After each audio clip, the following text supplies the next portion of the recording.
समय गया, उसके बाद थोड़ा क्या काफी समय गया, लेकिन ऐसा लगा कि इसको तो हमने अनुवाद करके सबको पहुंचाना चाहिए, क्योंकि ये मूल अंग्रेजी में है।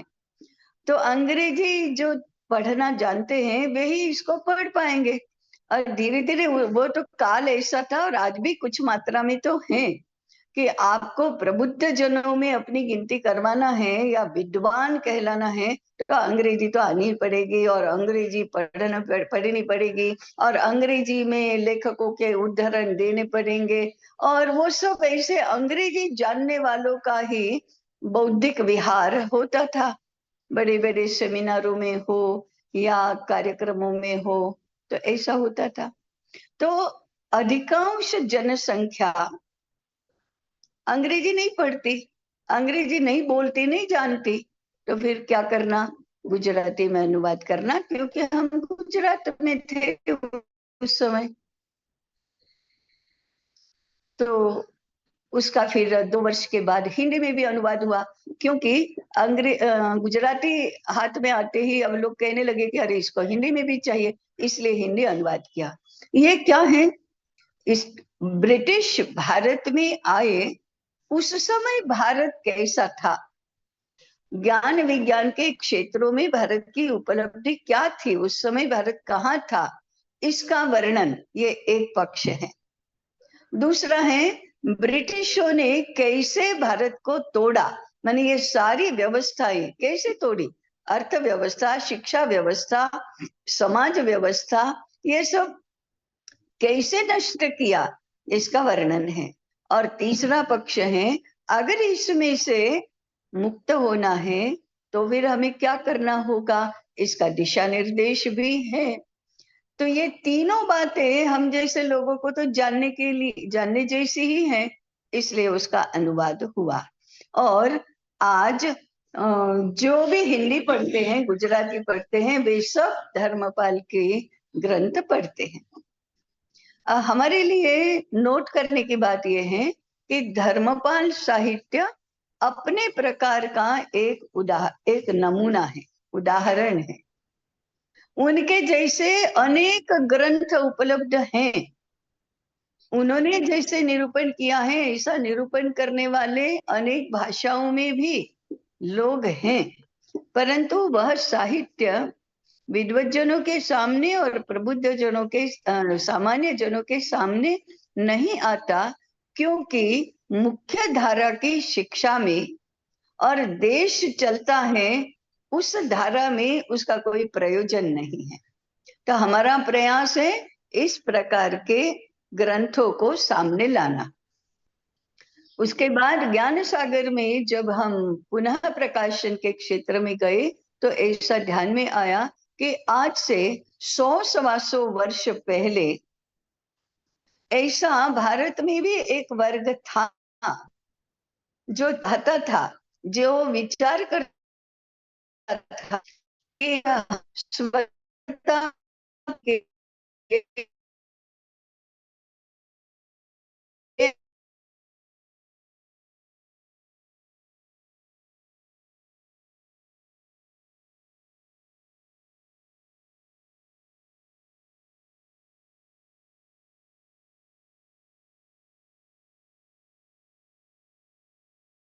नेतृत्व में ऐसा कांग्रेस में ही एक गट था जो अध्ययन, अनुसंधान और ग्रंथ निर्माण करता था। तो ऐसे अनेकों ग्रंथ अनेक विषयों के हमें मिलेंगे अगर 100-125 वर्ष पहले की ये ग्रंथ निर्माण का हमें परिचय होगा। तो एक वर्ग तो ये है, इसके प्रतिनिधि रूप धर्मपाल समग्र लेखन का प्रकाशन किया है। दूसरा महत्वपूर्ण प्रकाशन है छात्रों के लिए। छात्र जब पढ़ना सीखते हैं तब से उनको भारत के बारे में पढ़ने को मिलना चाहिए, इसलिए हमारा प्रकाशन था पुण्य भूमि भारत संस्कृति वाचनमाला। तो 2008 से ये चला, 2013 तक चला। वो एक ही प्रकल्प नहीं लिया था, वो तो बाकी सारे कामों के साथ साथ वो भी होता जाता था। ये है 100 पुस्तिकाओं का संच। अब ये कक्षा 1 के छात्रों के लिए भी है और कक्षा 8 के 9 के छात्रों के लिए भी है, परंतु उसमें जो जानकारी है, उसमें उसकी जो विषय वस्तु है, ये बड़ों के लिए भी उतनी ही आवश्यक है जितनी छोटे बच्चों के लिए, छात्रों के लिए। क्योंकि उसमें जो जानकारी है, उसमें से कई प्रकार की जानकारी बड़ों को भी नहीं होती है। कारण यही है, मुख्य धारा में कहीं उसका उपयोग ही नहीं है। और भारत की दृष्टि से भारत का अध्ययन करना, ये हमारा कभी विषय नहीं रहा विगत 100-150 वर्षों में। इसलिए ये पुण्य भूमि संस्कृति वाचन माला की 100 पुस्तिकाएं बनी। इसी के प्रकार की ज्ञान सागर में पाठावली है, भारतीय ज्ञान पाठावली, वह भी 5 से लेकर 20 वर्ष के छात्रों के लिए है। और उद्देश्य क्या है इसका? आज से कम एक पीढ़ी पढ़कर जाएगी तो इस देश में ऐसे ऐसी युवा पीढ़ी नहीं होनी चाहिए कि भारत के बारे में कुछ जानते ही नहीं, और भारतीयता क्या होती है इसका हमें पता ही नहीं है। इसलिए ये वाचन माला है। इसके विषय भी भारत केंद्री ऐसे ही हैं। में ज्ञान भी है, प्रेरणा भी है, प्रयोग भी है। ये वाचन माला गुजराती, हिंदी, मराठी में भी थी, परंतु अभी मराठी में उपलब्ध नहीं है, गुजराती और हिंदी दोनों भाषाओं में उपलब्ध है। तीसरा हमारा जो आयाम रहा वो कुटुंब शिक्षा का। कुटुंब शिक्षा, जैसे पहले से ही हमको पहले से हम सुनते आए हैं, बोलते आए हैं कि शिक्षा का संबंध जीवन विकास के साथ है, शिक्षा विकास के लिए है। तो जीवन तो हमारे इस जन्म के जीवन से अधिकांश तो हम घर में ही रहते हैं। जीवन विकास के 60 से 70 घर में ही होता है। 30-40% में विद्यालय का क्रम आता है और उसके बाद समाज का क्रम आता है। जहां भी जाते हैं सार्वत्रिक शिक्षा, तो हमें कहीं पर भी संस्कार के रूप में, जानकारी के रूप में, उपदेश के रूप में, मार्गदर्शन के रूप में, व्यवस्था में सहभागी होने के रूप में मिलती ही रहती है। जीवन विकास आजीवन चलता है, जन्म से लेकर मृत्यु तक चलता है। इसलिए आजीवन शिक्षा और उसका केंद्र कुटुंब, ऐसा सूत्र लेकर हमने क्षेत्र में भी साहित्य निर्माण का प्रयास किया। तो कुटुंब शिक्षा के 5 ग्रंथ हमने प्रकाशित किए। और ज्ञान सागर में तो कुटुंब शिक्षा एक पूरा विभाग ही है और उसमें 31 ग्रंथ कुटुंब शिक्षा को लेकर हैं। हमने कुटुंब शिक्षा के कई कार्यक्रम भी चलाए, लेकिन कार्यक्रमों की बात हम स्वतंत्र रूप से करेंगे, अभी साहित्य की बात करते हैं। तो कुटुंब शिक्षा के ग्रंथ हुए, साहित्य निर्मित हुई, वह भी ज्ञान सागर को छोड़कर बाकी सारा का सारा साहित्य गुजराती और हिंदी दोनों भाषाओं में है। उसके बाद जो प्रयास हुआ वह 2004 से ही शुरू हुआ था, 2006 से शुरू हुआ। 2004 से बातचीत शुरू हुई थी, प्रत्यक्ष प्रयोग 2006 से शुरू हुआ। वह था शिक्षा का समग्र विकास प्रतिमान। अभी हम देखते हैं कि देश भर में शिक्षा में आमूल चूल परिवर्तन करके हिंदुत्वनिष्ठ शिक्षा प्रणाली का विकास करना, ऐसा विचार लेकर बहुत लोग, अनेक संगठन काम कर रहे हैं, अनेक संस्थाएं काम कर रही हैं, व्यक्तिगत रूप में भी लोग काम कर रहे हैं।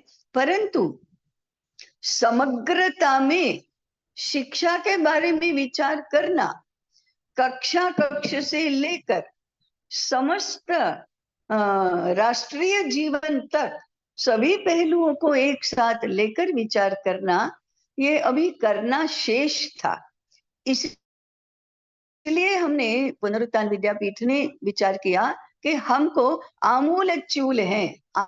आमूल चूल माने क्या? एडी से चोटी तक, चूल माने शिखा, तो एडी से माने सब सारे आयाम उसमें आ जाए, इस प्रकार का समग्र विकास, integral developmental model of education, ऐसा हमारा चिंतन शुरू हुआ। उसमें भी बातचीत शुरू हुई, साहित्य निर्मित भी शुरू हुई। अब हमारा शिक्षा ही चाहिए, अध्यात्म के आधार, धर्म के अनुकूल ना होनी ही चाहिए, तभी वो, और तभी वो है, ऐसी होगी भी। इसके लिए जो दर्शन है, वो एक संपूर्ण विचारधारा को किस प्रकार से व्यक्त करना, किस प्रकार से प्रस्तुत करना, इसका प्रयास करते हैं। ऐसी दार्शनिक धाराएं भी हमारे देश में अनेक हैं। उन सभी का समन्वय करते हुए और 20वीं शताब्दी के अनुकूल, 20वीं शताब्दी का जो वैका राष्ट्रीय जीवन है, उसमें प्रासंगिक हो, इस प्रकार का जो दर्शन है, वह है एकात्म मानव दर्शन। हम उसको एकात्म दर्शन भी कह सकते हैं। इस एकात्म दर्शन के प्रणेता पंडित दीनदयाल उपाध्याय जी हैं। उन्होंने प्रस्तुत किया, अनेक विद्वज्जनों ने इसका कुछ विस्तार भी किया, समझाया भी। इसका दार्शनिक आधार लेकर अब देखिए, अध्यात्म का अधिष्ठान, धर्मानुसारी रचना और दार्शनिक आधार एकात्म मानव दर्शन का, ऐसे 3 बातों को लेकर शिक्षा का समग्र विकास प्रतिमान विकसित करने का प्रयास शुरू हुआ। और इसके लिए, इसको करने के लिए गुजरात के 5 विद्यालयों में इसका प्रयोग भी शुरू हुआ। अब कक्षा की शिक्षा को लेकर अनेक बातों की आवश्यकताएं पड़ती है। केवल चिंतन से तो नहीं चलता, चिंतन को समझाना होता है, चिंतन के आधार पर पाठ्यक्रम बनाना होता है, पाठ्यक्रम लागू हो सके इसलिए पाठ्य पुस्तकें होती हैं, आचार्य और अभिभावक इसको समझ सके, साहित्य भी होता है, अनेक क्रिया आधारित, अनुभव आधारित शिक्षा होती है, केवल पुस्तकों से नहीं पढ़ा जाता, इसलिए क्रियाकलाप भी होते हैं। तो इसको लेकर समग्र विकास प्रतिमान को लेकर अनेक प्रकार का साहित्य निर्माण किया गया। वो पाठ्यक्रम के रूप में भी है, निर्देशिका के रूप में भी है, उस समझाने के लिए छोटी बड़ी पुस्तिकाओं के रूप है, और फिर उसका जो परिष्कृत स्वरूप है और सारे चिंतन को एक स्थान पर लाने के लिए जो प्रयास है, उसका परिणाम है भारतीय शिक्षा ग्रंथमाला। ये समग्रता में चिंतन करके किसी विषय को प्रायोगिक बनाने के लिए, ऑन ग्राउंड उसको प्रस्तुत करने के लिए जो उपयोगी होता है, वह है भारतीय शिक्षा ग्रंथमाला, जिसकी अध्ययन योजना के अंतर्गत हम ये बात कर रहे हैं। उसके बाद पुनः प्रकाशन का दौर भी 2010 से शुरू हुआ है, ऐसा हम कहें तो। अभी मैंने एकात्म मानव दर्शन की बात की, उसके जो मुख्य शब्दावली है, संकल्पनात्मक शब्द है, वो भी जहां है वो है दैशिक शास्त्र। दैशिक शास्त्र एक छोटा सा ग्रंथ है, वॉल्यूम माने पृष्ठ संख्या कम है, लेकिन उसको ग्रंथ ही कहना चाहिए, जिसकर फिर आगे एकात्म मानव दर्शन की संकल्पना भी विकसित हुई है। उसका पुनः प्रकाशन करना, उसके आधार पर कार्यक्रम करना, ये भी था। फिर तो शिक्षा के विषय में कुछ ग्रंथ हमने पुनः प्रकाशित भी किए, और ज्ञान सागर में साधारण 300, 250, पौने 300 ग्रंथ हमारे पुनः प्रकाशन के ध्यान में आता है कि हमारी ज्ञान यात्रा विगत 200-300 वर्षों में कैसी रही है। और ये बात भी ध्यान में आती है कि एक तरफ तो भारतीय लोग भारतीय ज्ञान को पुनः प्रतिष्ठित करने का प्रयास कर रहे हैं, उसके अंतर्गत, परंतु एक बड़ा वर्ग ऐसा है जो विश्वविद्यालयों की स्थापना जब ब्रिटिशों ने की, उसके बाद हमारे ज्ञान को, हमारे शास्त्र ग्रंथों को, हमारी विभिन्न विचारधाराओं को, व्यवस्थाओं को ब्रिटिशों की दृष्टि से जस्टिफाई हो सके इस प्रकार से निरूपित भी कर रहे हैं। उनका भी बड़े विद्वानों के रूप में विद्वत क्षेत्र में नाम है, प्रतिष्ठा है। सूक्ष्म अध्ययन करने पर ही ध्यान में आता है कि ये शुद्ध भारतीयता की ओर यात्रा है, और ये ज्ञान को ब्रिटिशों के मापदंडों में प्रस्तुत करना, माने कल हम अप्रोप्रिएशन ऑफ भारतीय ज्ञान कह रहे थे, ऐसा करने का प्रयास भी भारतीयों ने किया है। आज भी हमारे सामने यह प्रश्न है कि हमारे सामने आते हैं विशेष रूप से 100, 125, 150 वर्ष पूर्व से लेकर 50 वर्ष पहले तक के, 25 वर्ष पहले तक के, या आज भी वह तो कम अधिक मात्रा में हो ही रहा है, परंतु इसमें हमें सूक्ष्म अंतर करना होगा, और जो शुद्ध भारतीयता के प्रयास हुए हैं उनको हमें अध्ययन का विषय बनाना होगा। ऐसे सारे प्रकाशन माने प्रभुत मात्रा में हमारा प्रकाशन है। और उसके बाद 2019 से जो महाप्रकल्प शुरू हुआ ज्ञान सागर का, वो भी तो सबके सामने अभी है। तो आज भारतीय शिक्षा या भारतीय जीवन दृष्टि पर आधारित जो भी लोग कुछ भी करना चाहते हैं, उनके लिए साहित्य के संदर्भों की कमी है। जैसे हम कभी विश्वविद्यालयों के साथ बैठते हैं तो वे कहते हैं संदर्भ कहाँ है, संदर्भ कहाँ है, कौन सी पुस्तकें पढ़े, छात्र क्या पढ़ेंगे, अध्यापक इसमें से तैयार करेंगे, तो वो नहीं है। हम ये नहीं कह सकते कि 5000 वर्ष पूर्व लिखा गया है, 1000 वर्ष पूर्व लिखा गया है, 500 वर्ष पूर्व लिखा गया है। और इवन यूरोप के लोगों ने विश्व भर में जो शुरू की 500 वर्ष पूर्व, 1492 में शुरू हुई, वास्को डी गामा, कोलंबस, ये दो बहुत प्रसिद्ध नाम हैं।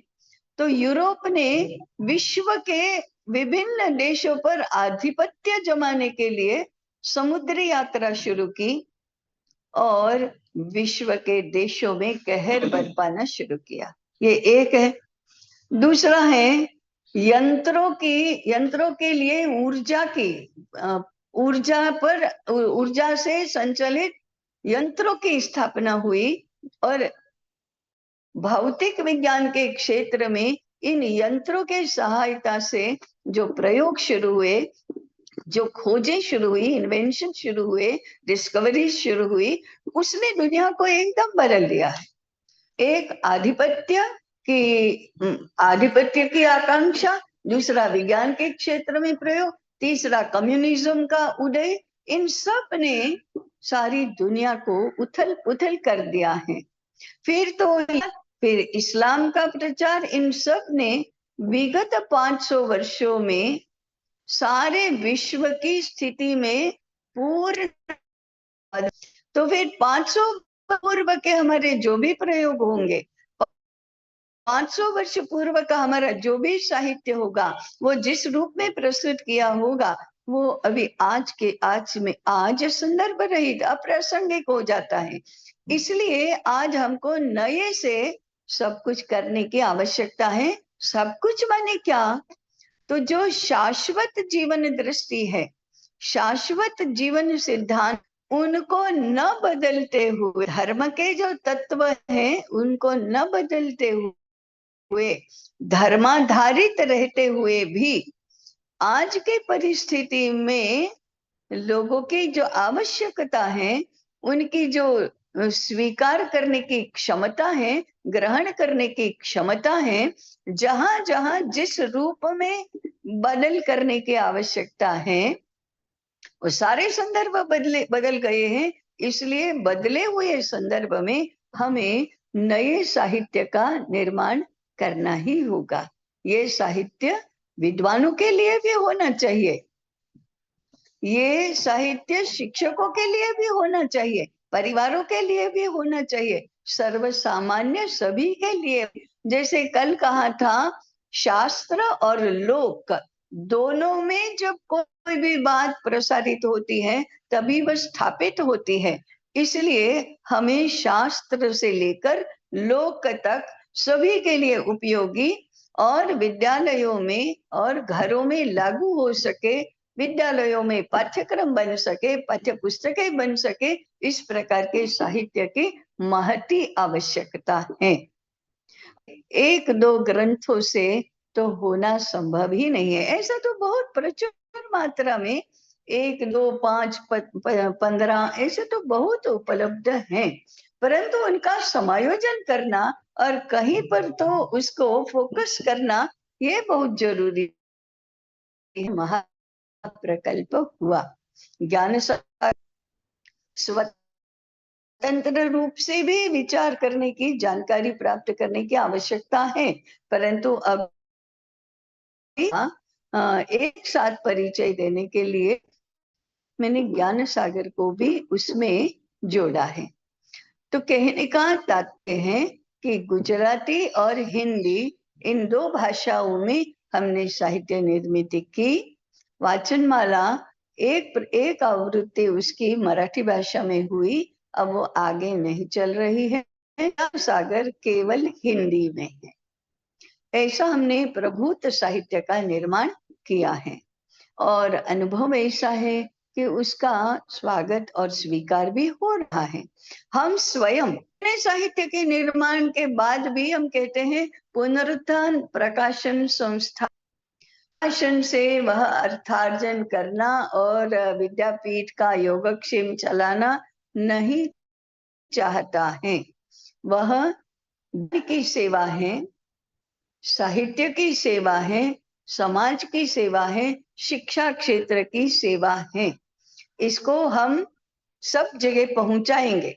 इसलिए हमारी शक्ति अभी प्रचार प्रसार, जिसको मार्केटिंग कहते हैं, उसमें नहीं जाती है। हम बेचने के लिए नहीं है, हम उसमें से मुनाफा कमाने के लिए नहीं है। हम इसको जहां जहां भी इसकी आवश्यकता है वहां पहुंचाने के लिए है, पहुंचाने का प्रयास कर रहे हैं, परंतु केवल पहुंचाना ये हमारा लक्ष्य नहीं है। हमारा मुख्य कार्य शिक्षा का है, हमारा मुख्य कार्य जीवन विकास के लिए शिक्षा का है। इसलिए हम उसमें जो जो भी आवश्यक है वो सब हम करते हैं। इस प्रकार से साहित्य का परिचय भी हमको प्राप्त करना चाहिए। इसलिए प्राज्ञों के सभी अध्येताओं ने एक बार तो इस सारी साहित्य, सारी सामग्री को अपने हाथों से छू कर देखना चाहिए, पृष्ठ उलट पलट कर भी देखना चाहिए। उसमें से तत्काल आवश्यकता की पूर्ति करने वाले 2, 4, 5 ग्रंथ उठा लिए, वो देखे और काम चला लिया, ऐसा नहीं करना चाहिए। पूरी सामग्री एक बार तो देखना चाहिए। 2-4 दिन लगेंगे इसके लिए, परंतु वह करना भी चाहिए, तभी हम पुनरुत्थान विद्यापीठ को जानेंगे, तभी हम अपने आप को जानेंगे और हम क्या कर रहे हैं वो भी ठीक से जान पाएंगे। तो ऐसा हम कभी करेंगे। कोई भी व्यक्तिगत रूप में भी कर सकता है, नियोजित रूप में भी कर सकता है, परंतु नियोजित रूप से भी अधिक व्यक्तिगत रूप से यदि हमारे स्वयं के आग्रह से और स्वयं की इच्छा से किया तो वो अधिक फलदायी भी होता है। निर्देशों से, नियोजन से करना ये दूसरे नंबर की बात है। तो हम ऐसा करेंगे। अभी यहाँ रुकते हैं, रोज की तरह शांति पाठ साथ में बोलना भी, प्रश्न और अभिप्राय भेजना भी। ओ आप्यायन्तु ममांगानि वाक्प्राणश्चक्षुः श्रोत्रमथो बलमिन्द्रियाणि च सर्वाणि सर्वं ब्रह्मोपनिषदम् माहं ब्रह्म निराकुर्याम् मा ब्रह्म निराकरोत् अनिराकरणमस्तु अनिराकरणं मेस्तु तदात्मनि निरते ये उपनिषत्सु धर्माः ते मयि सन्तु। ओम शांति।